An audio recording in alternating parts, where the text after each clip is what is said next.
I wanted to share with you my initial experience in using the new OpenAI Deep Research tool and compare that to my use of Google Gemini's advanced 1.5 Pro with Deep Research. So the Deep Research tool for Google Gemini. This is a tool I use all the time. I signed up to their free trial, which hasn't even expired yet. And it's the AI tool I've got to say I'm using the most right now. I find it phenomenally useful. So this video is going to compare the two, but really give you an insight into what it was like working with OpenAI's version. So I gave the models 3 questions. One is a software engineering based question, which I'm going to go into detail with you on. And the other 2 are more general questions. One was around applying for dual nationality as an Irish citizen. So something that people might typically research when they are online. And another one was, where can I learn Chinese Mandarin? Which would be really cool to learn, but I wanted AI to teach me Chinese Mandarin. I thought that would be a fun question to go and ask it. And I asked the same questions except for the Mandarin one with Google Gemini, and I've used Google Gemini extensively, so I can give you a very good rundown on how Google Gemini performs. But let's start with our experience to begin with. So, you get to ChatGPT, and you're probably going to open up your ChatGPT desktop software or the app on your phone or whatever first, if you're like me and you use it fairly often.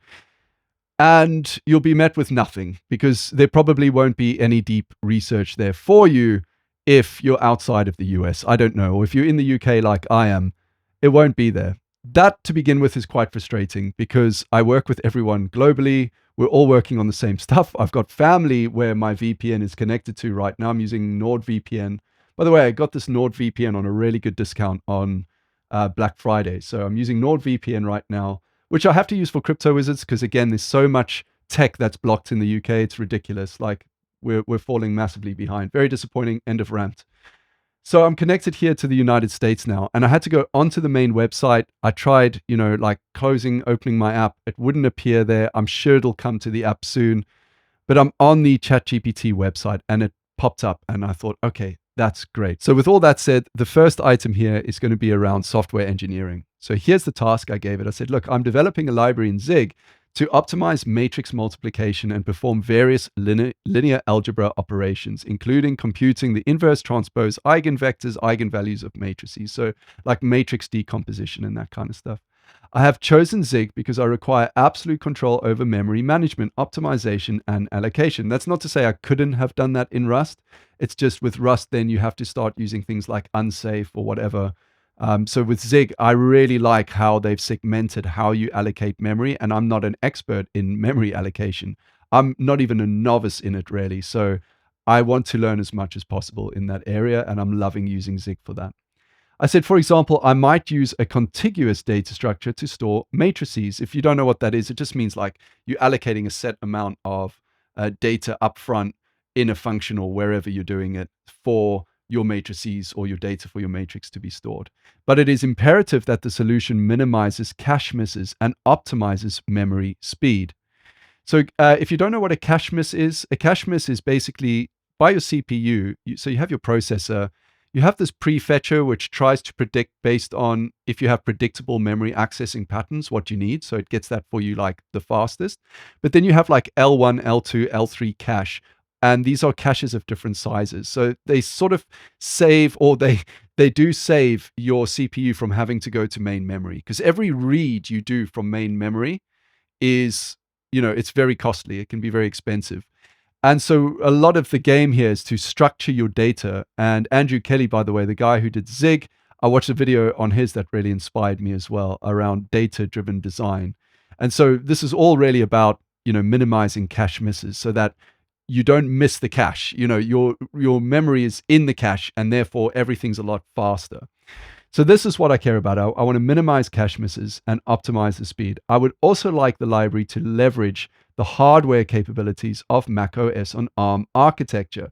I'm using an M1 Mac, by the way. I do everything on it, have done for years. I need it because I do a lot of video, a lot of coding, a lot of development. I still don't need an M4 Mac. Love this thing.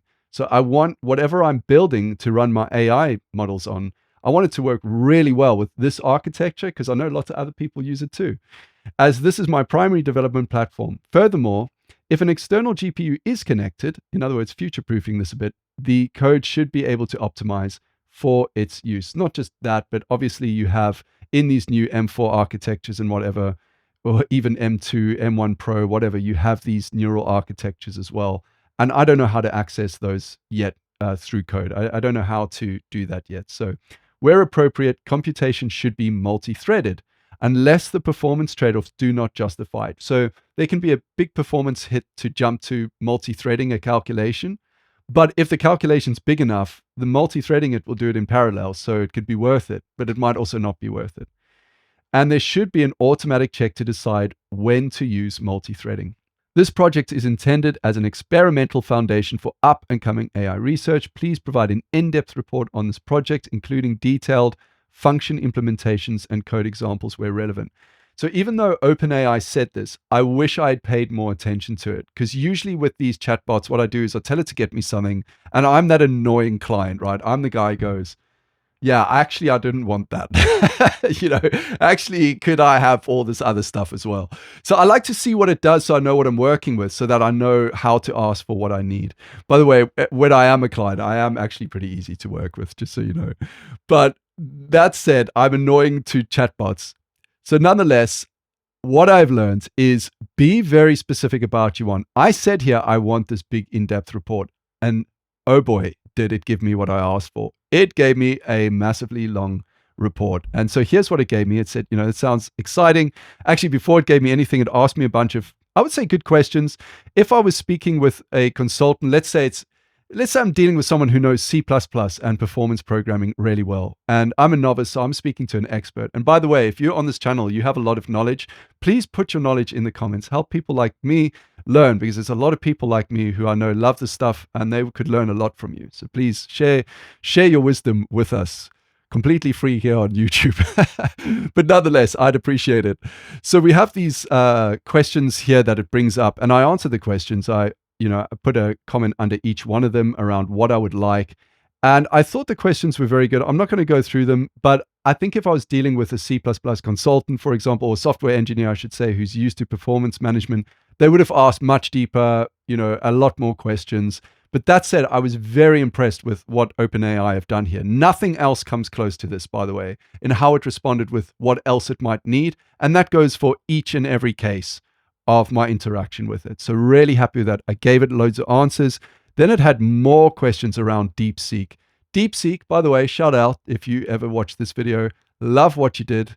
Love that you called the BS around this narrative of you need all this capital to train AI models. Because with decent architecture and a new approach to software engineering, we can do a lot more with less. So thank you for inspiring us to do that. And you definitely inspired me. So thank you for that. So it came up with more questions, of which I gave it answers. And then it just went blank. It just gave me this. And I'm like, to me, this is clearly a bug, because I don't think it did this on the show and tell that OpenAI did, or on the Wes Roth video that I saw of OpenAI showing it. So I was like, what is going on? Shout out to Wes Roth and also Philip, who does the AI Explained. I love their content. I think it's fantastic. So a while after that, I just came back. I was like, are you doing anything? And it did nothing. And then it just popped up with this. It said, researching, and it showed me a progress bar. And then when it had finished, it said it had done it in 7 minutes with 19 sources. So I can click on that here, by the way, and it gives me those sources that it used down here.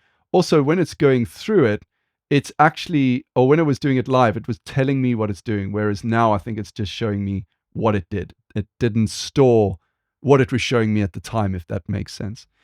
So then it came back with a report, which I'd actually love to take you through. In fact, I'm going to share a link to the report that it gave me so you can go and see it for yourself. I thought it was really, really fantastic. But I'm going to caveat that quickly to say it wasn't fantastic in everything it did. So, I'm being very positive now. I'm going to give you the drawbacks as well. Let me just stick with the positives right now. What I loved about what it did is it came up with nuances, with things and research that I didn't even know about. I know I wouldn't have known about everything anyway, but the point is it found stuff that it thought was worth bringing to my attention that I don't think Google Gemini would have done, because I know I've used Gemini a lot now. I don't think it would have done. For example, it was talking about, do I use column major versus row major?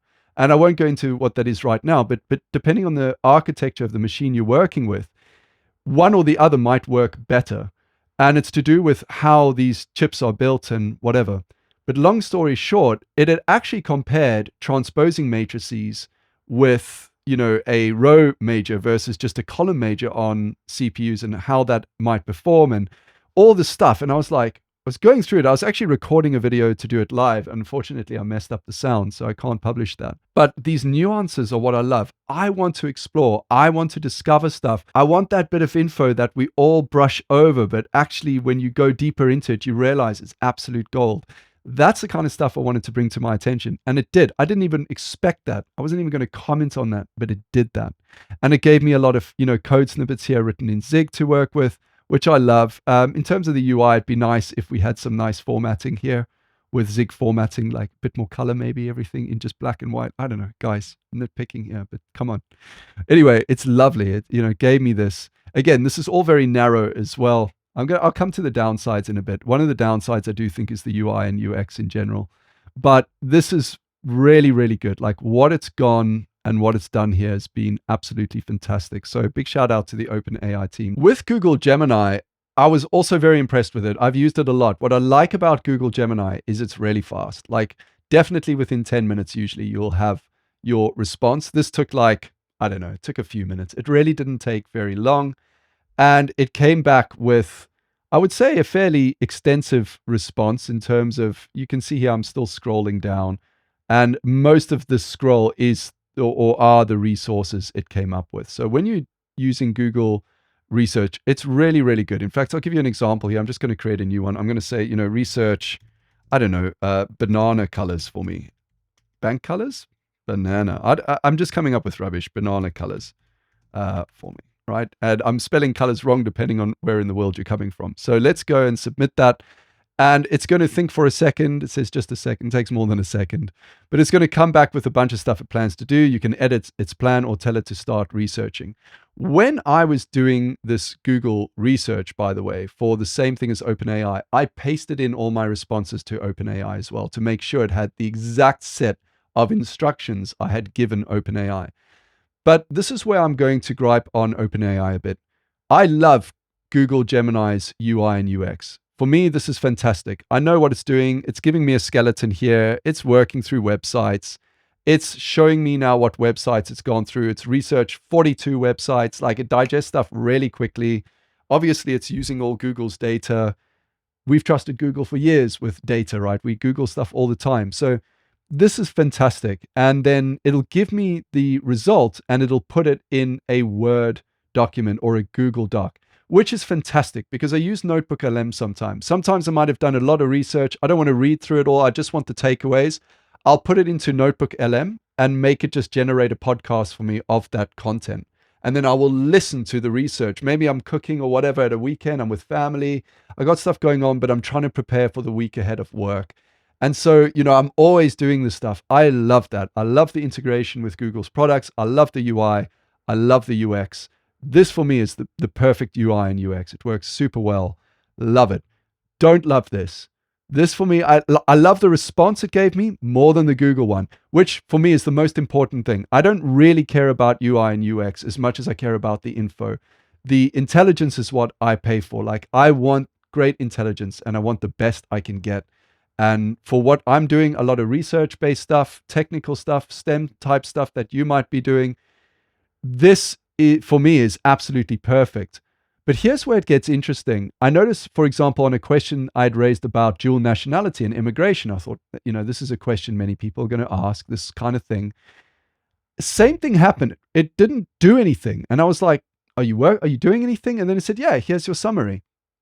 And I'm like, I don't understand. Is this a summary of other work you've done? The summary is quite short. The Google Gemini version was way more extensive. I'm not going to share all of it because I got a lot of personal details in here, not of myself, but actually of family members, which I haven't got their consent to share. I don't mind giving you my details. I don't want to share my family's details. But Google Gemini gave me a lot of detailed stuff. I think OpenAI gave me more like, here's the punchline. And by the way, it's good. Like, this is actually well researched. Here's the punchline. Here's what you need to do. But it didn't give me enough detail. And here's where it could be. It's two things. Number one, I think the app's a bit clunky still. They're still kind of building this stuff in. It's definitely not on the desktop app yet that I'm using. So I think there's some issues there. But I also think you need to be very specific about what you expect back from the model. I didn't tell it I want an extensive report on this. I told it like my expectations in terms of some of the stuff I want. I want the price. I want to know what it's going to cost me, what forms to fill out. But I don't think it was laid out very well, even for not being told how to lay it out. I thought, this is silly. And so has it just summarized some other work it's done? It was very unclear. Didn't like that experience. Preferred Google Geminis. Here's one where I said, I want to learn Chinese Mandarin using AI. What AI solutions are there for learning other languages? It asked me some very good questions, and it's come back with the report, and it's come down here with all sorts of potentials I could use. I haven't tried any of them, and I don't know how good they are, but it has come up with a list, and the output looks very different to what it did with the STEM type or the cutting edge research or the software engineering, science engineering, math. That kind of thing, I think it's probably going to excel much better at. I don't think it's just because I didn't tell the other ones to be super specific. I didn't really tell this one to be super specific either. I just said, give me, this detailed report. I think it knew more. I think it knew more about how to reason around this kind of stuff. This is my guess. And so if you're working on like emerging tech or research with tech, I haven't tried it with math yet. In fact, I'm doing some math tonight. I'll probably give it a try with that. I think it'll probably way out excel anything out there. The other thing that's not clear is when I run it, does it matter which model I have? I asked O3 Mini High that question. It said it does matter with internet search, by the way. I don't know if it does. I had all of them set to O1 Pro mode, but I don't know if it has any impact when you're using deep research, which model you select. I don't know. It's unclear to me if it has any impact whatsoever. And so that's another thing as well. So I've found, this is new as well. It's a new product, but I don't think it's quite polished yet. It's not quite working. I'm sure they're going to become aware of the bugs because people will be using it.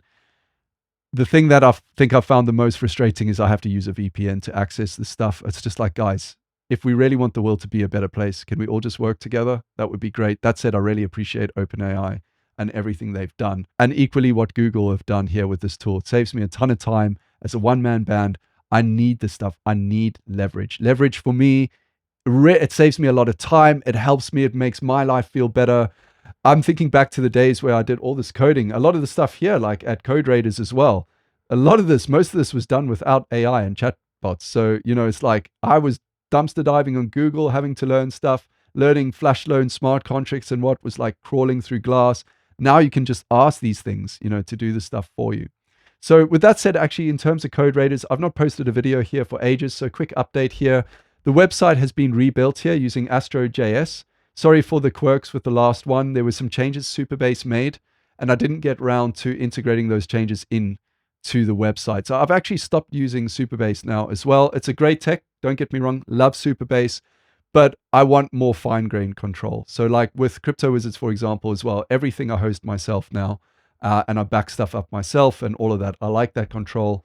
And here I'm using Astro.js for the website, and I haven't stored my own database in terms of the backend here. I'm actually using Terso. I wanted to explore using that. And so far, I think Terso is the best solution out there for stuff like this. So just so you know what I've rebuilt this with. Membership as well. Massive thanks to the lifetime members. I've closed lifetime membership now. There were about 179 people.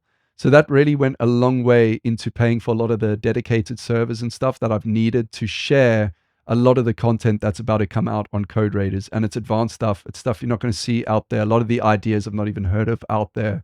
This is all personal stuff, and I'm going to be sharing that with you soon as well and taking you through some walkthroughs of how I was able to achieve things. Like, for example, tracking the profitability of every single trader trading meme coins on Ethereum. These are fun projects, cool projects.